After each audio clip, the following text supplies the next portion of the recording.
All right, we're about to dive into a really radical reinterpretation of messianic prophecy. See, it comes from a text that claims for like 2,000 years, the world has been looking at prophecy completely wrong. It argues that every single prediction, it's already been fulfilled, just not in the way anybody expected. For centuries, one of the central critiques of Christianity has been this idea that the Messiah's mission was, well, unfinished, right?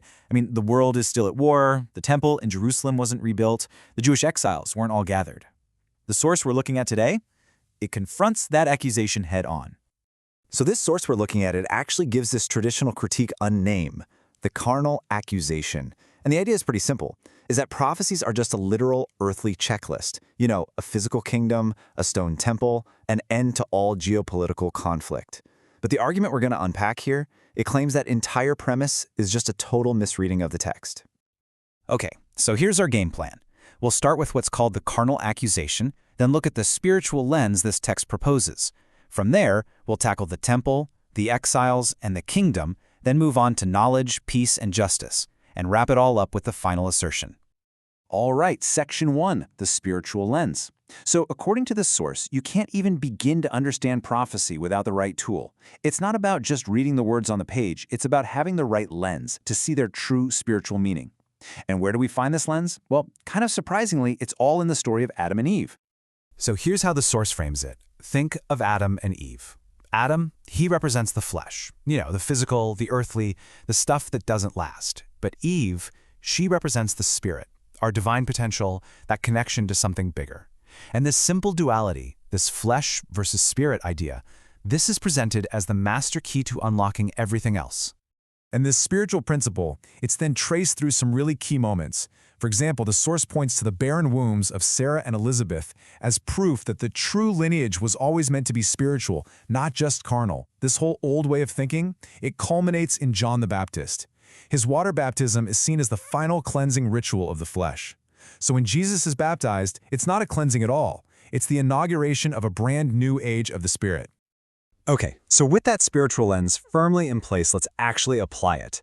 We're going to start with the first 3 big prophecies: rebuilding the temple, gathering the exiles, and establishing that Davidic kingdom. So prophecy number 1, rebuild the temple. The carnal accusation is super obvious, right? A third physical temple was never built.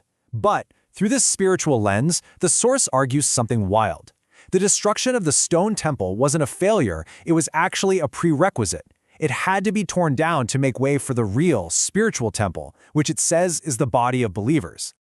And this spiritual temple, it even gets a name, New Jerusalem. But here's the absolute crucial point. According to this view, it is not a location on a map. It's a people, a community of believers, a spiritual house, all united in a new covenant.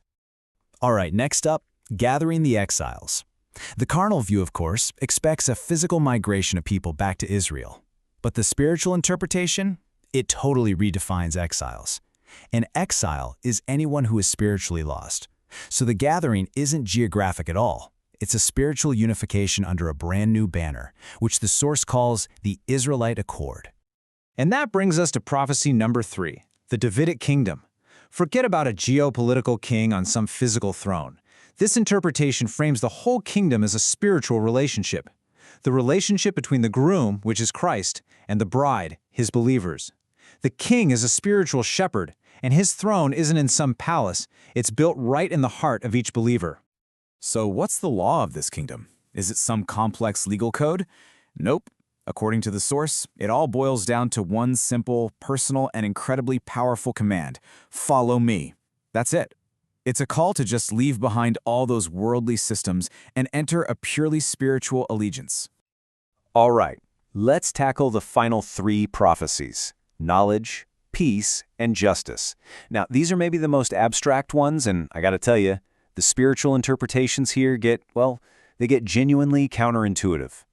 So there's this prophecy that the whole earth will be filled with the knowledge of God. And the carnal accusation is pretty easy to make, right? You just look around and say, hello? There's more confusion and godlessness than ever? But here's the twist. The source claims that this new spiritual revelation is the knowledge. All the conflict it creates, the schisms, the arguments, the crises, those aren't signs of failure. They're actually the proof that this powerful new knowledge is spreading and totally disrupting the old ways of thinking. And this biblical quote is used to hammer that point home. I mean, why would this new knowledge cause so much conflict? Well, because, as it says right here, the natural man receiveth not the things of the Spirit of God, for they are foolishness unto him. So division isn't just a side effect, it's the inevitable, even prophesied result of its rival. Okay, now for the big one, world peace. The source argues that if you ever want to understand this prophecy, you first have to identify the real root of all human conflict, and it's not politics, it's not resources, it's the fear of one single thing, death. And this is where we see that core distinction again. On one side, you have the carnal mind. It's totally trapped by the fear of death, it clings to the physical body, and that leads to all the bad stuff: greed, conflict, war. But the spiritual mind, it's different. It no longer fears the body's end, because it gets that true life is eternal, and it lives in the spirit. And this brings us to the source's ultimate, mind-blowing redefinition. True world peace isn't about a global ceasefire between nations. No, it is a world within a person, a world where the fear of death has been completely wiped out. That, the source argues, is the real peace the Messiah came to deliver. Okay, let's bring this all together in the final assertion. The source doesn't conclude with an argument for some future fulfillment. Instead, it makes a really bold claim. The story is already complete. It's already spiritually perfect. So let's run down the final tally. Through this one spiritual lens, every single prophecy is accounted for. The temple, that's the new body of believers. The exiles, they're gathered under the Israelite accord. The kingdom, it's ruled by the law, follow me. The knowledge, it's this spiritual revelation itself. And the peace, that's the destruction of the fear of death. And so the source's final conclusion is this: the problem was never a failure of fulfillment. The problem was, and always has been, a failure of interpretation. The big mistake, it says, was looking for earthly political results from what were always intended to be spiritual blueprints.